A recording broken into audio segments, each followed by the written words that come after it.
On May 15th on Showtime Championship Boxing, we will be witnessing Luis Nery return to the ring against Brandon Figueroa at the Dignity Health Sports Park in Carson, California, formerly known and seared into the minds of every boxing fan everywhere as the Stub Hub. Either way, it's really good to know that we got another great fight scheduled for the month of May, and hopefully with this fight, as interesting as it's probably gonna be, it's gonna set it up for the bigger fights for both guys later on down the road. Obviously, Luis Nery hasn't looked that fantastic since stepping up to the 122-pound division. He hasn't looked as devastating as he once looked at 118, and he has had a lot of issues with weight in the past. He had that contaminated beef debacle, and he was actually banned from fighting in Japan. He's also bounced around with different trainers as of recently, and again in his last fight, since boxing is really based off of what you have done in your last performance, Luis Nery didn't look that impressive against Alameda. Then again though, Aaron Alameda was a, you could say, step up in comparison to what he's been fighting lately. Not to Despayano or Arroyo, but they were at the twilight, or they are at the twilight of their careers, and Alameda, although he wasn't proven, he was much fresher than the aforementioned names. Therefore, he gave a very good account for himself against a Tijuana native. Brandon Figueroa on the other side, he really hasn't beaten too many fighters of note, if any.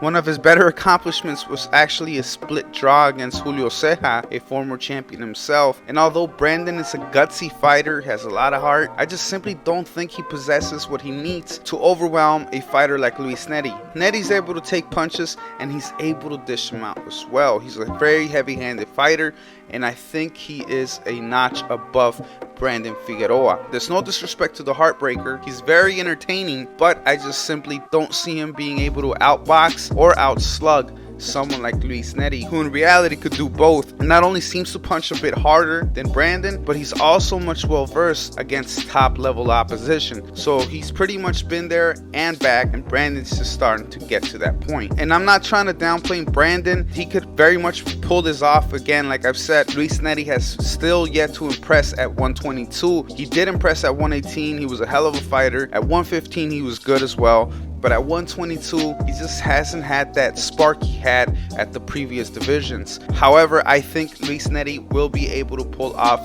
the successful victory. I think he's going to be able to possibly stop Brandon Figueroa, because Brandon isn't very elusive. He takes significant damage in order for him to dish out his own. And against a fighter like Luis Nery, who's pretty accurate and is very heavy-handed, it's going to be a long night for Figueroa. And I think ultimately there's going to be a stoppage, and Luis Nery's going to end up with his hand raced at the end of the night. Hopefully though, this sets up some major fights against the likes of Stephen Cool Boy Steph Fulton. You also have Akhmadaliev, Daniel Roman, Rais Salim, Angelo Leo, Azat, Ronnie Rios, although he is with Golden Boy. There's a few other names with the other promoters as well at the division that can make for some interesting fights. But like I said, this should definitely be a fantastic fight. I can't wait for it. It's going to be action-packed. Both guys are definitely going to bring it. Again though, I feel like Luis Nery's going to take it. I'm not going to say it's going to be a walk in the park for him, especially if he has issues leading up to the fight like he has in the past. Again, he could have weight issues. He just left the Canelo team's camp, but nevertheless, there is a lot of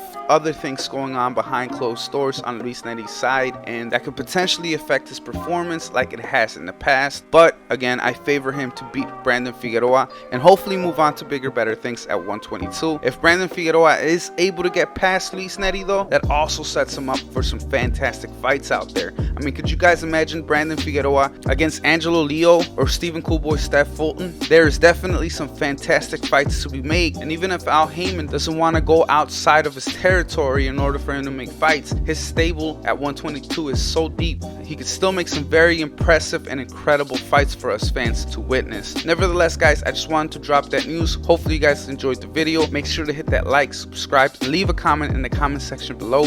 Like always, this is Shay Akimi Boxing, signing out.